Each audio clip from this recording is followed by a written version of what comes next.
Good afternoon to all of you. बेटा कल हमने इससे पहले वाली वीडियो में बीटी कॉटन तक पढ़ा दिया था आप लोगों को। अब बीटी कॉटन में कॉर्न बोरर ये पोर कर देता है, बोर इसीलिए नाम पड़ा इसका।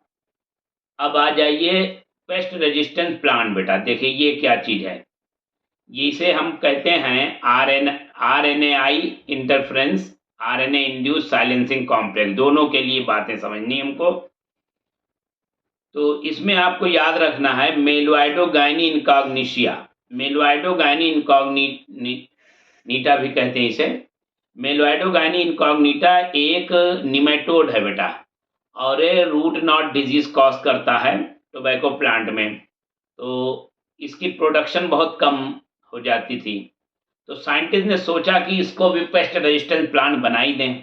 अब देखो क्या किया उन्होंने, निमेटोड का टारगेट जीन ले लिया। आर्टिफिशियल जीन बनाना आसान है अब, क्यों? क्योंकि हरगोविंद साहब ने बहुत पहले ही बना दिया था, 50 साल पहले ही।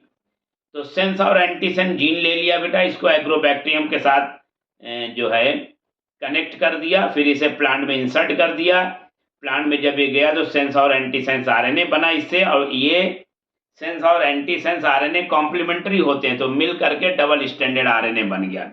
फिर इसे डाइसर एंजाइम ने छोटे छोटे पीस में ब्रेक कर दिया। तो SI RNA, small interference RNA, ये अब प्लांट के अंदर बन चुका है एसआई आरएनए। अब निमेटोड आएगा और प्लांट को जैसे सैप को सक करेगा तो उसके अंदर चला जाएगा एसआई आरएनए, और निमेटोड के अंदर जाके रिस्ट से जुड़ जाएगा। जैसे ही रिस्ट से जुड़ेगा, रिस्ट प्रोटीन है ये, आरएनए इंड्यूस साइलेंसिंग कॉम्प्लेक्स, तुरंत ये आरएनए को अनवाइंड कर देगी। Double standard RNA single standard हो जाएगा, और उस पर आकर के निमेटोड का आरएनए कॉम्प्लीमेंट्री होता है, वो जुड़ जाएगा, जिससे कि कोई प्रोटीन नहीं बनने पाएगी। डबल स्टैंडर्ड आरएनए वैसे कोई काम का नहीं होगा, कोई प्रोटीन नहीं बनेगी तो कोई डिजीज नहीं हो पाएगी बेटा, तो वो डिजीज नहीं कॉज कर पाएगा। इस तरह से पेस्ट रेजिस्टेंट प्लांट बनाया गया, याद रखिएगा इसको। आगे चलते हैं अब हम लोग। ये देखिए इसकी नोट्स है बेटा, नोट्स सारी है यहाँ पे, आप देख सकते हो, मंगवा भी सकते हो मुझे। इंसुलिन की बात कर लेते हैं बेटा। इंसुलिन कैसे बनाई जाती है, देखिए इंसुलिन में सबसे पहले सिग्नल सीक्वेंस इनिशियल सेगमेंट, ये बॉडी में कैसे बनता है वो बता रहा हूं मैं पहले। फिर इसके बाद बी चेन बनती है, फिर सी चेन बनती है, फिर ए चेन। अब इसमें क्या होता है, जो सिग्नल सीक्वेंस है वो हट जाएगा, हट गया। अब इसमें क्या हुआ, बी सी और ए चेन है, तो इसे प्रो इंसुलिन कहा गया। अब इसमें से जब तक सी चेन नहीं हटती है तब तक ये बायोलॉजिकल एक्टिव नहीं होती, यानी ये काम नहीं करेगी। अब बी चेन ए चेन बची, सी चेन हट गई, मेच्योर इंसुलिन इसे कहेंगे, या फंक्शनल इंसुलिन बेटा। अभी तक साइंटिस्ट को ये नहीं पता है कि सी चेन बनी क्यों और क्यों इससे हट गई, कुछ नहीं पता है अभी साइंटिस्ट को बेटा। अब हम लोग आ जाते हैं कि अगर कोई आपसे पूछे कि ए चेन में कितने अमाइनो एसिड हैं, 21, बी में कितने हैं 30, सी में कितने हैं 33, ये बस याद रखना है आपको बेटा। अच्छा, एक कंपनी है इली लिली, उसने जो बनाया आर्टिफिशियल इंसुलिन, उसने क्या किया, उसने इसर्सिया कोलाई के अंदर इंसुलिन के जीन को डाला बीटा सेल से लेकर के, और रिकॉम्बिनेंट डीएनए बनाया। उसने एक इसर्सिया कोलाई में ए चेन बनाई, फिर दूसरे में बी चेन बनाई, फिर उसको बाहर आइसोलेट करके डाइसल्फाइड बॉन्ड से कनेक्ट किया, तब जा करके वो एक्टिव इंसुलिन बनी। तो जो आर्टिफिशियल बनती है उसमें सी चेन नहीं बनाते लोग। फिर रिकॉम्बिनेंट डीएनए बनने की वजह से डीएनए से आरएनए, आरएनए से प्रोटीन बन गई इंसुलिन। फिर इसको कल्चर को प्यूरिफाई किया गया, फिर इसको प्रोडक्ट को बॉटल में भर करके मार्केट में सेंड कर दिया गया।